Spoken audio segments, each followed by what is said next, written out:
Welcome to ILTV's Israel Daily. I'm Amita Rari, and coming up in today's newscast, the JCPOA Iran nuclear deal apparently officially dead, and Israel and Washington aligned their policies opposite Tehran.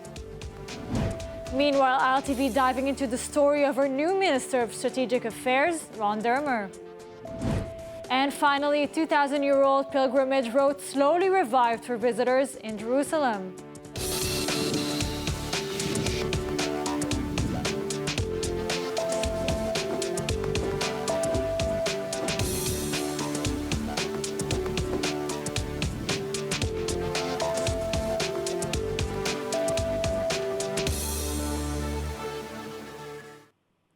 Israel now redirecting Palestinian tax revenues away from convicted terrorists and instead to their victims.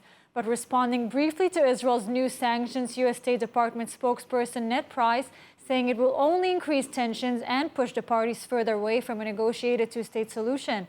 That said, while divergent in opinions on the Israel-Palestinian conflict, the U.S. and Israel are closing ranks against Iran, and Prime Minister Benjamin Netanyahu signaling that Washington and Jerusalem were aligning their positions regarding threats coming from the radical terrorist regime in Tehran.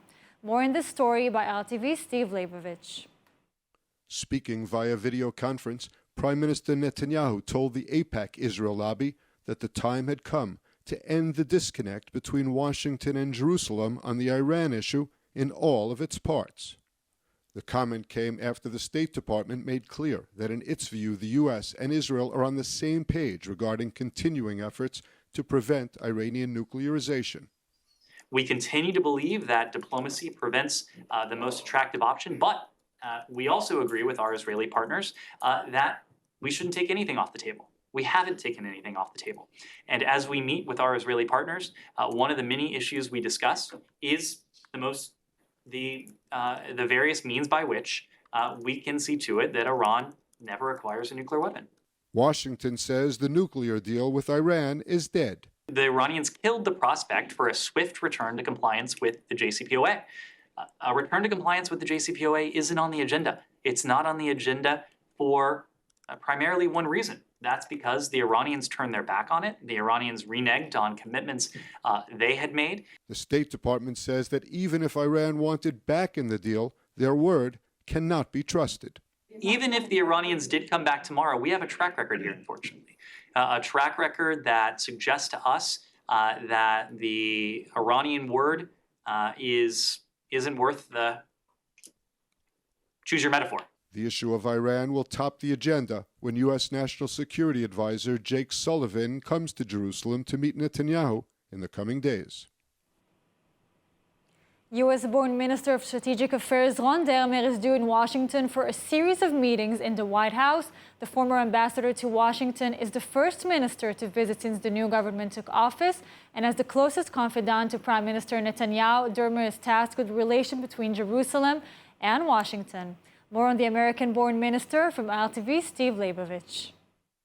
A rising star on the Israeli political map, former Israeli ambassador to the U.S., Dermer, is the new Minister of Strategic Affairs. The 51-year-old Miami-born Dermer is charged with the major diplomatic challenges, including relations with the U.S., advancing the Abraham Accords, and preventing the Iran nuclear deal. Dermer is not a Likud MK, but rather an appointment of Prime Minister Netanyahu, who he has served as closest confidant and advisor for over 2 decades. While in Washington, Dermer will seek to closely align the Netanyahu and Biden administrations. The administrations have been at odds over the Iran nuclear deal, and now appears to be the time to end any differences. While serving as ambassador, Dermer developed an international reputation as a forceful advocate for Israel.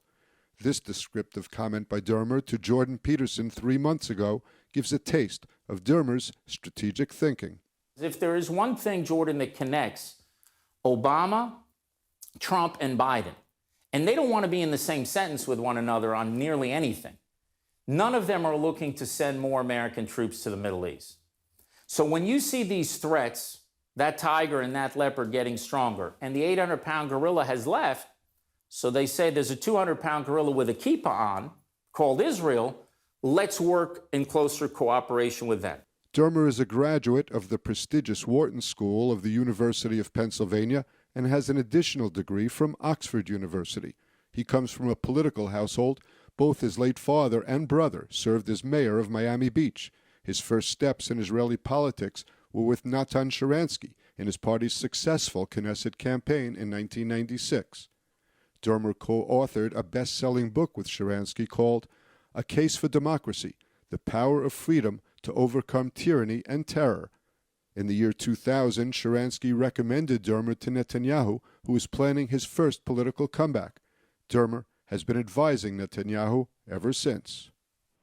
Now joining us both in studio and on Zoom to further discuss the man behind the profile, Ron Dermer, our founder and CEO of the Israel Innovation Fund and host of the JNS Wine with Adam Bellas, and ILTV's Jerusalem correspondent, Steve Leibovich. Hello, guys. A very interesting profile.